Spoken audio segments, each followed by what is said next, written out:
नमस्कार, मैं हूं नीलू। तो ईरान ने एक ऐसा हथियार बना लिया है जिससे इजराइल और अमेरिका काफी ज्यादा परेशान है। किस तरह का यह हथियार है, किस तरह से यह हथियार काम करेगा और अमेरिका और इजराइल के लिए किस तरह से यह चिंता का सबब बनेगा, बातचीत करने के लिए मयंक मेरे साथ जुड़ गए हैं। मयंक, जिस हथियार की बात अमेरिका कह रहा है वो क्या हथियार है?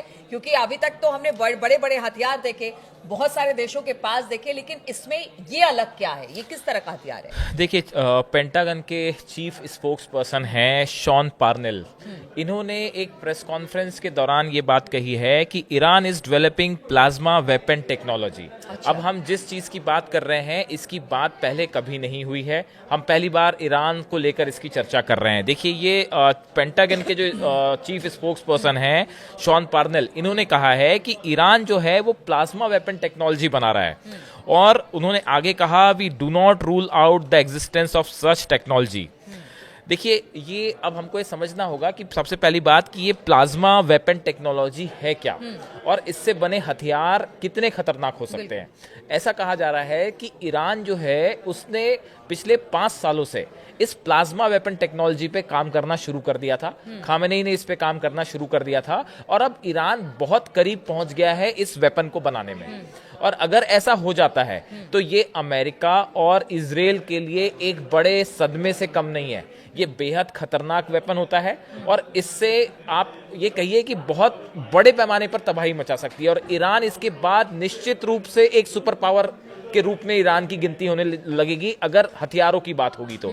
देखिए, मैं आपको पहले सरल शब्दों में समझाऊं कि प्लाज्मा वेपन टेक्नोलॉजी है क्या। हाँ, बिल्कुल। देखिए, जैसे आपके पास एक बर्फ का टुकड़ा है ना, उसको आपने गर्म किया, पानी बन जाएगा।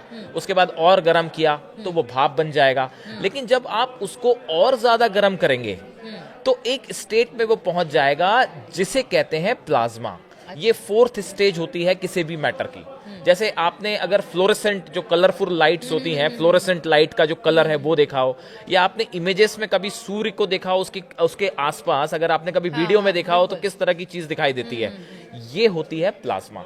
और इसका उपयोग कई इंडस्ट्रियल एरियाज में भी होता है, कई चीजों में इसका उपयोग होता है, लेकिन इसका उपयोग वेपन्स बनाने भी होता है, हथियार बनाने भी इसका इस्तेमाल होता है। और देखिए, इस समय इसमें रूस काम कर रहा है इस टेक्नोलॉजी पे, अमेरिका काम कर रहा है, चीन काम कर रहा है। लेकिन ये पहली बार ये बात इस तरह से सामने आई है अमेरिका के द्वारा कि अब ईरान भी ये हथियार बना रहा है। और अगर ईरान इसमें कामयाब हो जाता है, ऐसा बताया जा रहा है कि पिछले 5 साल से काम चल रहा है, और अगर ईरान इसमें कामयाब हो जाता है तो ये बहुत बड़ी उपलब्धि रहेगी।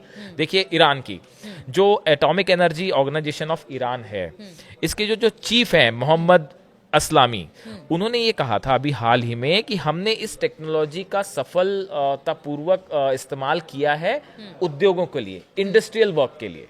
यानी ईरान ने कुछ हद तक इसमें सफलता तो प्राप्त कर ही ली है। जो इंडस्ट्रियल यूज के लिए जो इस्तेमाल हो रही है, वैसे ही इसका इस्तेमाल मेडिसिन में, स्टरलाइजेशन में और मैन्युफैक्चरिंग में, कई चीजों में इसका इस्तेमाल होता है। अब देखिए, ईरान में 2 जगह है, 2 यूनिवर्सिटीज हैं जहां पे 2 केंद्र हैं जहां पे इस पे काम हो रहा था। एक है मलक अशटर यूनिवर्सिटी ऑफ टेक्नोलॉजी और दूसरा है the Iran space research centre. ये 2 जगह इस प्लाज्मा टेक्नोलॉजी के ऊपर काम चल रहा था, पिछले 5 सालों से काम चल रहा था।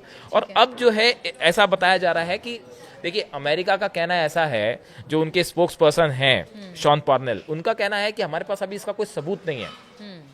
नासा की तरफ से कुछ इमेजेस आई हैं जो इस ओर इशारा करती हैं कि ईरान के पास अब ये हथियार बनाने की दिशा में तेजी से आगे बढ़ रहा है। और कहीं कहीं तो यहाँ ये भी कहा जा रहा है कि ये इतने गुप्त तरीके से कार्यक्रम चल रहा है कि शायद अमेरिका और रूस और चीन से भी तेजी से आगे बढ़ रहा है। 2 सवालों का जवाब और जल्दी से दे दीजिए मयंक। चूंकि आपने कहा कि इस हथियार को बनाने के लिए चाहे वो अमेरिका हो, रूस हो, चीन हो, और अब ईरान का नाम इसमें जुड़ गया है, तो यानी कि जो पहले बनाएगा वो बादशाह कहलाएगा। देखिए, और दूसरी बात यह है कि किस तरह से ये घातक हो सकता है अगर इसका इस्तेमाल होता है तो किस तरह से? आप इसको इस तरह से समझ सकते हैं कि ये एक ऐसा हथियार होगा जिसका इस्तेमाल जब होगा तो उससे एक बहुत बड़े एरिया में तबाही ला जा सकती है। अगर ईरान चाहेगा इस पे, इजराइल पे हमला करना है, तो बिना किसी मिसाइल के, बिना किसी एयर फाइटर प्लेन के आप इस टेक्नोलॉजी का इस्तेमाल कर सकते हैं। आपने जेम्स बॉन्ड की फिल्में देखी होंगी, उसमें इस तरह की चीजें दिखाई जाती हैं कि लेजर की तरह जो है वो प्लाज्मा वेपन का इस्तेमाल हो रहा है और उसने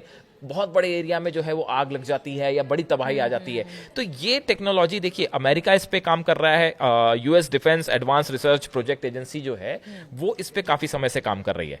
लेकिन ईरान का जो एक कार्यक्रम है, इसका अमेरिका के द्वारा इसका जिक्र करना अपने आप में, वो भी पेंटागन, ये एक बड़ी बात है।